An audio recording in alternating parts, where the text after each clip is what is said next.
waa asalaamaaleykum wa rahmatullah ñu ngi leen di nuyu di leen siyaar di leen ndokkeel di ñaan yàlla subhaanahu wa taala yàlla noonu def jàmmi àdduna ak jàmmi àlaaxira seen mbokk Mbaye Ndiaye bu Mbayaan ni mu ko baaxoo def talaata bu ne de suwaat fas na ànd ak yéen ci waxtaan wi xam naa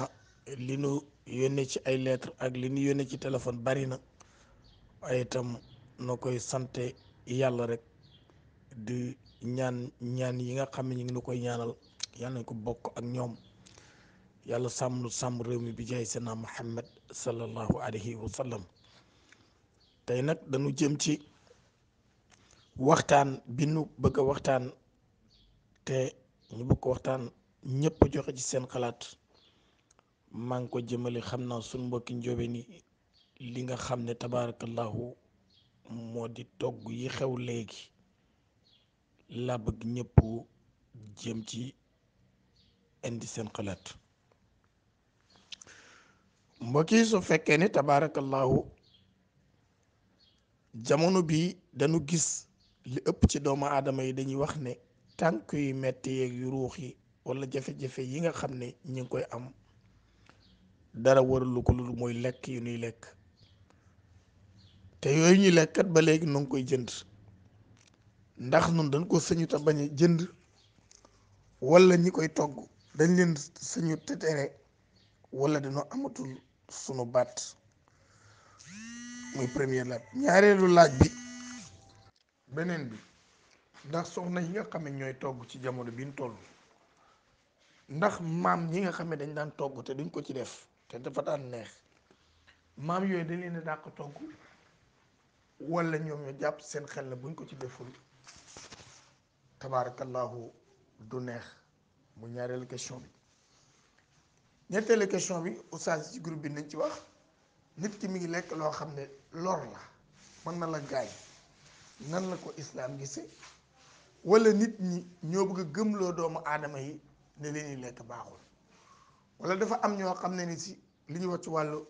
concurrence mën nga togg lii keneen ka muy toggal mu bëgg laa gëmloo ne la loolu ngay togg baaxul te am réew nag la ñu nekk wala kilifa yi yore réew mi ñoom ñoo seetaan ba tabaarakallahu nuy lekk loo xam ne jaaduwul bokk ci lii mbokk taalibe islaam nag naka la gisa lii mais xel naka la gisa lii léegi àdduna bi léegi foo dem feebar yi mi ngi fi bari foo dem coow laa ngi bari te ñëpp dañuy wax ne li ñuy lekk la te ñun li ñuy lekk ba léegi noo ngi koy togg est-ce que ñun dañoo gëmul ne li ñuy lekk la wala ñun suñu wàll bopp dañ koo xam di lor suñu bopp wala dafa am ñu nekk ci ginnaaw pour yàqal ñi nga xam ne ni si ñooy li ñuy lekk ñoo koy defar waaw kon nag loolu laay laaj ba xam nan la ko lan la ci doomu aadama yi su ko defee ñu ngi koy laaj yëpp ñu gën ko yaatal ba ku ci war a jot ci kilifa yi itam est-ce que dañuy seetaan itam ñuy lekk loo xam ne jaarul wala dafa am ay yàqkat yoo xam ne dañoo dugg ci mbir mi ndax jigéen ñi démb yi sunu maam yi daañu togg dañ doon togg daawuñ ci def fii tey nag buñ ko ci deful duñ am jàmm waaw te fu ñu toll daal feebar yi bari na la ñu coowaloo léegi nag lekk gi ni lekk fan la waaw seen mbokkum taalibe Mbaye Ndiaye bu Mbayaan ku jot nga jàllal ko wasalaamaaleykum wa rahmatullahi taala wa barakaatu ñu ngi nuyu mboolem groupe yi nga xam ne ñu ngi ñuy déglu ak mboolem doomu aadama yi ñu ngi ñuy déglu di ziar suñu wasila suñu sëriñ Papa Ndaga Lo xalifa alhaj Samba Ngouté Lo al imam Cheikh Ahmed Tidiane Lo ak sëriñ Cheikh Ahmed Tidiane Lo bu Cheikh Ahmadul Bachir di suñu sëriñ di suñu wasila tabaarakallahu ak mboolem njabootu alhaj Samba Ngouté Lo waaye di nuyu chef de village ak ñi ci groupe maam alhaj Samba Ngouté Lo yëpp seen mbokk Mbaye Ndiaye Mbadiar mi ngi leen di nuyu suñu baay bu baax sëriñ Mbay tuuti ca Louga ñu ngi koy ziar bu baax a baax ak soxna Maane Lo ñu koy ziar di ziar itam alxaaji sëñ Moor sëñ Kaba yow itam wax dëgg yàlla li ngay réaliser ak li ngay wax lépp gis nañu ko tabaarakallahu